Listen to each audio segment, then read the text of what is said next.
Hello, brethren. Once again, we're here to do part 2 of the Final Events Bible Timeline. And it's going to be a continuation of our part 1.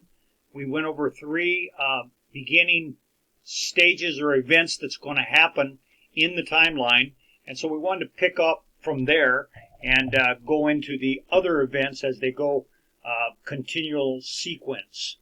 So we pray, we ask that you do the same, claim the promise of John 16:13, and he will be faithful and guide you into all truth. So let us begin.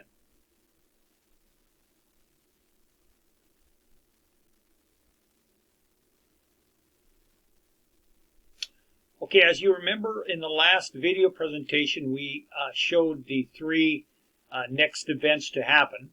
And so we want to pick up on number 4, and that will be the loud cry temple building begins. And this is a very exciting part of the future events. It's a very important part as well. And we know that from Timely Greetings, Volume 1, number 11, page 11, where it says the antitypical temple is to be built. Ezekiel chapters 40 to 43, and the cities are to be spread abroad. So we see that the Lord's final message of Elijah, the rod message found in Micah 6:9, shows that it is definite. The antitypical temple will be built.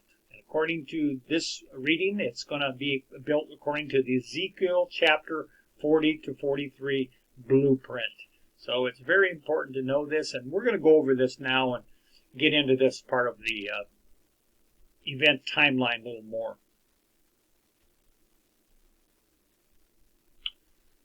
Okay, so let's go to this reading, which is found in Timely Greetings, Volume 1, number 13, page 5 and 6. Now, you can read that at your leisure, but I want to highlight the part that we've highlighted, and that is the promise is that the glory which attended Solomon's temple shall be far exceeded by the antitypical one, which is to be built by the church purified, the church during the harvest time, the time in which God shakes the heaven, the earth, and the nations during the great and dreadful day of the Lord. So we see that as great as Solomon's temple is, this future one that's going to be built in the Holy Land will surpass it. It's a beautiful thing. It's going to be a fantastic architecture work for the Lord. And, of course, we see that it's going to be during the great and dreadful day of the Lord. And let me touch on that phrase real quick. We as Seventh-day Adventists have been falsely taught, largely from our misleading brethren, leaders. And that is that the great and dreadful day of the Lord is 1 or 2 days. It's the day when the Lord comes in the clouds, and it's the last final day of the earth's history and so forth. And that is false, brethren. We've got to understand that that means that it's the great day for the saved, for the ones that accept His message, and dreadful for the day, dreadful for the ones that do not accept His message. And this is the message of Elijah, the final message, the 4th angel's message that joins with the 3rd and goes and gives great power and glory all around the world. You've got to make a decision on that. So it'll be great for you or dreadful for you. And that is considered the day of the Lord. In other words, it's concerning many days and most likely many months. Okay, so once this war is over, we understand that there's going to be complete and utter desolation in the Holy Land. Now, we took this picture, I believe that's from the recent war and bombings that took place in Syria. But this is just an example of what we believe is going to happen in the Holy Land. It's going to be very similar, very much destroying of buildings, and unfortunately, many are going to be taken from this war. And it's kind of symbolic because you see this little guy right here walking. Well, we know from Zechariah that some will be preserved in this war. So not everybody, not everything is going to be destroyed. There will be a small remnant that's going to make it survive this thing. So it's going to be, like I said, it's going to be very, very difficult and solemn to behold. So explaining a little bit about the land prior to building the kingdom, we can find that in Ezekiel 36, verse 35 to 36. Say to the people of the land, this is what the sovereign Lord says about those living in Jerusalem and in the land of Israel. They will eat their food in anxiety and drink their water in despair, for their land will be stripped of everything in it because of the violence of all who live there. The inhabited towns will be laid waste, and the land will be desolate. Then you will know that I am the Lord. That one is found in Ezekiel 12, verse 19 and 20. And then we have another one confirming the same thought. And they shall say, this land that was desolate is become like the Garden of Eden, and the waste and desolate and ruined cities have become fenced and are inhabited. Then the heathen that are left round about you shall know that I, the Lord, build the ruined places and plant that was desolate. I, the Lord, have spoken it, and I will do it. Oh, brethren, this is so powerful. Whenever we hear the Almighty say the words, I will do it, well, we can take that to the bank. The desolate lands are going to be rebuilt. And so this is going to be temporary. Once that land is desolate, it's not going to stay desolate for very long. So we ask the question, why is the house of the Lord being built and the land made glorious? Well, we have our answer, and that's found in Ezekiel 36, verse 22 to 28. Again, you can read that whole quote at your leisure, but I want to underline the highlighted areas. I do not do this for your sake, O house of Israel, but for my holy name's sake. So we see clearly that the Lord has not been happy, even with his people, his so-called remnant people of today. So he has to do something for his holy name's sake. And that's what we remember, that Christianity, all through the years, has been a joke. There's been so much isms, so much hypocrisy, so much worthless worship, so much killing in the name of Christianity, in the name of for God, and all these strange things that they've done in his name. And so he needs to bring back his name for all to see how great he really is. And then down in the bottom it says, then you shall dwell in the land that I gave your fathers. You shall be my people, and I will be your God. So there's a happy ending to this, and that is that the Lord will bring back his people. First the 144,000, then the great multitude mentioned in Revelation 7:9. So we're anticipating some great things ahead in the near future.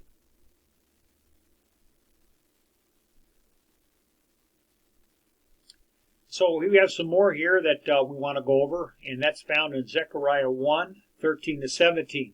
And the Lord answered the angel that talked with me with good words and comfortable words. So the angel that communed with me said unto me, cry thou, saying, thus saith the Lord of hosts, I am jealous for Jerusalem and for Zion with great jealousy. And I am very sore displeased with the heathen that are at ease. For I was but a little displeased, and they helped forward the affliction. Therefore thus saith the Lord, I am returned to Jerusalem with mercies. My house shall be built in it, saith the Lord of hosts, and a line shall be stretched forth upon Jerusalem. Cry yet, saying, thus saith the Lord of hosts, my cities through prosperity shall yet be spread abroad, and the Lord shall yet comfort Zion, and shall yet choose Jerusalem. So once again, we see from the word that the Lord has picked Jerusalem once more to be his holy land, and to be his land that he has bringing his people back. So we look forward to this great and glorious time. Okay, we're going to look at now a rough sketch of the temple and the outer courts. We can see this is just a rough sketch. We're going to get into more as we go. But we wanted to show you that it's going to be beautiful. It's going to have a beautiful design. It's going to be symmetric. And as you can see, the Lord has specifics. This thing is not just haphazardly built. It's built according to his vision of how he wants a perfect, final Loud Cry headquarters set up. Okay, so now we're going to get ready for a short 9-minute video clip that's going to give you some real good insight at how this antitypical Loud Cry headquarters will be built in the land, in the Holy Land, and be the center for the great Loud Cry.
Okay, so we had a good 9-minute video showing the antitypical temple in the courtyards, and so we can see that it's quite exciting and very, very particular and very beautiful.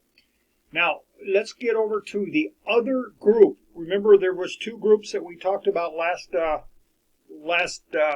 study, and now we want to discuss now what is happening while all this other things are going on in the Holy Land. What is the other group doing? Well, we find in 2SR, page 158, the following. Preliminary to the miracle-working power, Protestantism, I can't say that word, Catholicism and spiritualism will have grasped each other's hand by the means of a church federation. The difference of opinion in doctrinal points will be considered of no vital importance to salvation. They will see that in that apparently innocent union, a great movement for the settlement of differences as well as for the conversion of the world. So when we remember that the Church Federation begins their setup, well, this right here describes it. Describes that Protestants, Catholics, and spiritualist people will come together and grasp their hands, and this will form the basis of a church federation. And this also, that's why we underlined the very key part here. This is all preliminary to the working power, the miracle working power of the false prophet in conjunction with the beast. So let's go over our timeline that we did before. We remember that last study we talked about Ezekiel 9, and that's the next coming event with the war. And then right here, this was the saints heading back towards the kingdom, and we even established right in here the working of rebuilding the land and the temple, all this area. Now at the same time, as we know, the Church Federation is starting here. So this is now what we're going to concentrate on, is a little bit about this group right here. And what are they up to? Well, we saw that the threefold Protestants, Catholics, and spiritualism will join hands and form this group right here.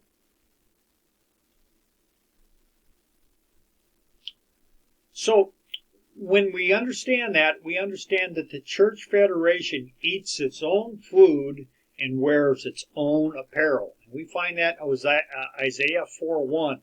And in that day 7 women shall take hold of one man, saying, we will eat our own bread and wear our own apparel. Only let us be called by thy name, to take away our reproach. And then the prophet said in 2SR 98 the following. It is admitted fact among Bible students that churches are symbolized by women. Pure woman, pure church, as in Jeremiah 6:2, Revelation 12:1. Vile woman, corrupt church, as in Revelation 17:4 and 5. Isaiah says there are 7 women. The number comprises these same churches. They say, we will eat our own bread. That is, they want to have their own way. They care not for God's way, His word. We will wear our own apparel. That is, they want their own plans in preference to God's plans or His righteousness. Thereby, they've clothed themselves with self-righteousness. Their aim is to be called by the one man's name. That is, by the name of Christ, Christians, to take away their reproach. People have come to suppose they can do most anything under the guise of Christianity and get away with it. God will let them continue their course until they, like Belshazzar, have passed the boundary line of divine grace, and then He will call them to account. So we see that these church federations are coming together as a complete body, and they're coming together with the idea that anything goes. As long as we all kind of are similar, we can all come and worship the Lord together. And so this is a mistake. The Lord is particular. He has His Word, and we need to have proper worship. Just like the first problem arose with Cain and Abel. Well, what was that about? It was about worship. Cain worshipped God not according to the way God told them to worship, and Abel did. So it's going to come back to that worship thing again in the final days. So once again, we go back to see that these groups right here, and we see that the woman is sitting on the 7 heads, and these all are self-righteousness. This is self-righteous people starting to form their own federation. And this is, like I said, this is all happening when the kingdom is being set up in Israel.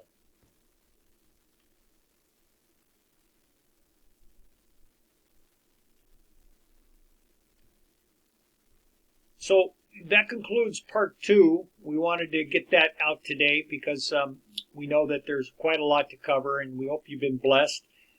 This covers this phase of it right here through here. And next study, we're going to go into the 2-horned beast and the false prophet, and we're going to go into the scarlet-colored beast. So what do they symbolize, and what's involved in these events here? So we hope you've been blessed, and until next time, we look forward to giving you more meat in due season. God bless.